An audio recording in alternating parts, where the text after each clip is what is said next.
So, how was your week? Well, not great. My boss said that I'm on the verge of being fired. Okay. Okay. Why? Really? Well, I've been late 2 times this week and I did not show up Monday and Tuesday. Are you smoking before work? Yeah, sometimes.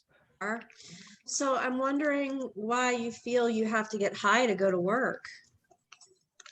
Because I get up and I'm stressed out and I feel like if I have a couple hits, I can get through the day. So, are you allowed to be high at your job? No, but they don't know. Really? You don't think they know? My boss sort of knows, I think. It's not a big deal. I'm slinging coffee. It is legal in the state of Nevada. You know that, Jen. Just slinging, huh? Slinging coffee. I know how that could not be fun sometimes. It isn't. It's brainless. I need the job though to help support my family. My mom needs the money. My mom's not even trying to work. My sister works, but she buys shoes and clothes and doesn't contribute enough.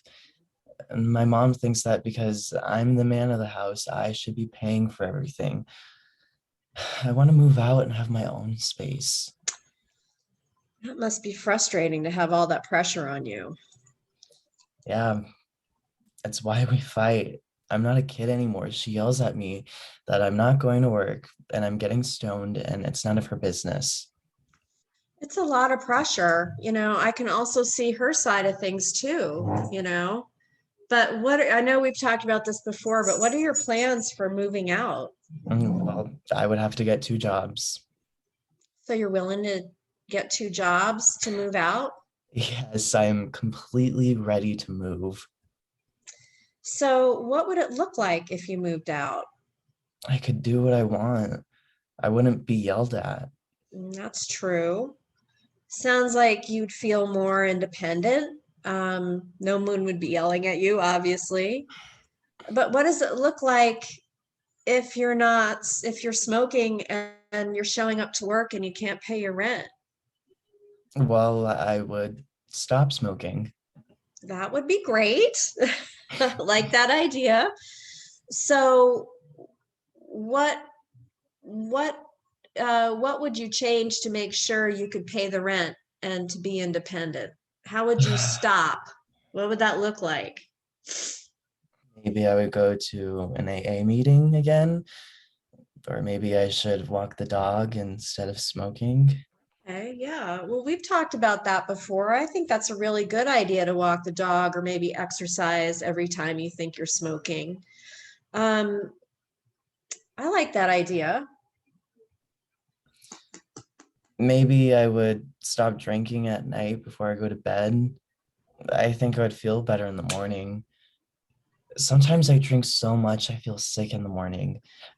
I think my girlfriend would be really happy about that. She dumped me this week. She gave me an ultimatum. Oh, wow. You really liked her. Your work, your sister, your mother, and your girlfriend believe you have an issue. What does that say to you? It says I'm miserable. I'm in a crappy house with a mother that sleeps all the time because she's still depressed about my brother drowning. He's gone and I'm here with a depressed mom. That must be really hard being with your mom that's depressed and your sister that's not contributing and your girlfriend left. It's My mom hard. blames me for my brother drowning. Is that true? Do you have evidence that your mom blames you? No, but when he died, she couldn't look at me. She looked away and then she went to bed. Has she said to you that it's your fault? I mean, when we had her come in and you guys were, talking, she said it wasn't your fault. I was playing in the pool with him. My mom said to watch him when she went to get a towel and talk to friends. And then my buddy threw me the ball. I'm so sorry, Andrew. I know how difficult this is for you. A 6-year-old is not responsible enough to take care of a child in the pool. You're having fun yourself and you weren't watching him. That's not your responsibility. I just really want to forget the whole thing. I feel guilty every day. If I had been paying attention, it wouldn't have happened. I understand, but sounds like you keep punishing yourself. I just can't get over it. Now that I'm older, I see other 6-year-olds at the coffee shop. I think they're not old enough to watch another kid. That's a really great observation. I think that that's really amazing. She didn't talk to me for months after that. That must have been really hurtful. Why do you think that is? She's been in bed for years. It's so depressing because she should have been there to watch him. I should have been there. As a little boy, that must have been really hurtful to have your mom ignore you. I'm 26. You would think it would be over by now. I think it's good that we talk about it because it affected you and the entire family. I know how much you loved your brother. We've talked about him before in the past. Is it possible there's a reason for escaping? Or is it possible that this is a reason for escaping? Well, I drink to cover up how I feel. I think that's an incredible realization. And, I'd agree with you. You drink and smoke to cover up how awful you feel. When was the last time you were happy and drugs and alcohol were not involved in this scenario? What did it feel like to be happy? Well, I was playing baseball in high school, the beginning of college. How did you feel? It was great. I played in high school. I got cut in college because I was late all the time and my grades weren't good. I failed some classes. I barely passed. That must have been extremely disappointing to fail all those classes and not to go to continue and play baseball, something that you loved. I'm so stupid. I blew it. Sounds like you regret it. You regret the choices you made. Yes, I regret it. I screwed up. I let it go. Sometimes I can't believe I did that. I think you're being really hard on yourself too. I don't think it's too late to start again, to turn it around. I mean, what would that look like to turn it around? I think you can. I need to get healthy. I need to move out. I need to do so many things. What do you think's the first step to this? I think I could look for a team I could join, or I could hit balls. I've not done that in a while. I think that's a great idea. What else do you think you're ready to do? I really want to work on cars. I've always been interested in that. My neighbor let me watch him when I was a teenager. He said he thought I was good at it. I could change my own oil in my car. Now I'm just serving non-fat double lattes with no whip to ladies with Coach purses. I could not get the job because I couldn't pass the drug test. Uh, I know. I'm sorry, I didn't mean to laugh, but that's funny. Yeah. I think, but you know what? I think we should look at who's being supportive in your life. And I think that your neighbor's really supportive, your sister's really supportive. I know your mom is depressed and everything, but I think you really need to reach out to those people that are supportive of you. So, what would be the first step to that? I need to cut back or try to stop smoking and drinking. I know my neighbor still owns an auto body shop. I could talk to him. That is great. I love that idea. I love that idea. Someone that's supportive of you. Now, I can remember your sister saying she was supportive and your girlfriend was supportive. It seems like you pushed a lot of people out of the way. Hmm.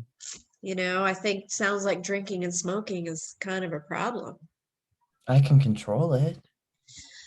I'm wondering what your life was like before you started drinking and smoking. Sometimes I can't remember. I went to school every day. I wanted to get a business degree and open up my own body shop. And then I got stuck taking care of my mom. How'd you get stuck? My brothers left home and I was the only one left at home with my sister. And I feel like my mom expects me to take care of her. You know, sounds like you feel guilty about your brother and you feel the need to take care of her. I do. I know it's not my fault logically, but I my dad left after he drowned, and I'm the last boy in the house. Who else is going to do it? I understand what a difficult decision it is. I think you have to take care of yourself and do what's best for yourself. And, you know, I'm wondering if staying drunk and stoned are the answer, is the answer. No. When you ask the question, it doesn't sound like the answer. I'm wondering how you can get back on track. What would you like to do? What would your first step be? Well, I could go to an AA meeting again, but I'm not like those people. I know, I understand that. I understand you feel different. A lot of them feel that way too, but I think it'd be very brave if you went again. I do. Brave. Really, these people can't stop drinking. I mean, I can hold a lot of liquor, but I can stop. In what ways can you stop drinking? I can stop for weeks.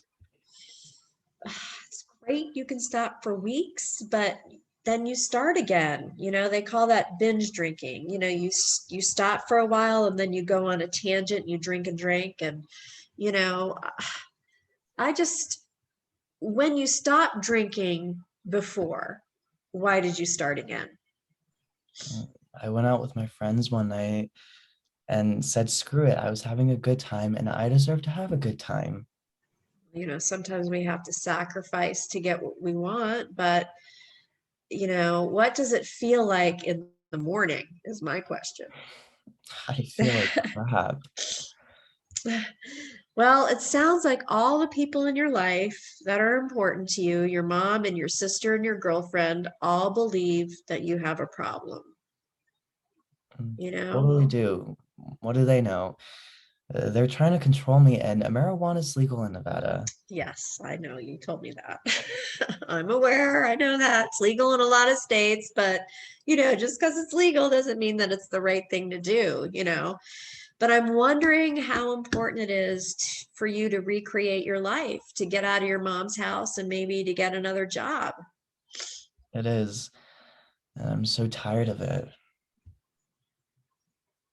I can hear by the sound of your voice that you're tired of living this way. I mean, it's got to be exhausting. I'm wondering what changes you could make. Like, what do you need to do and take the steps to take to make a change?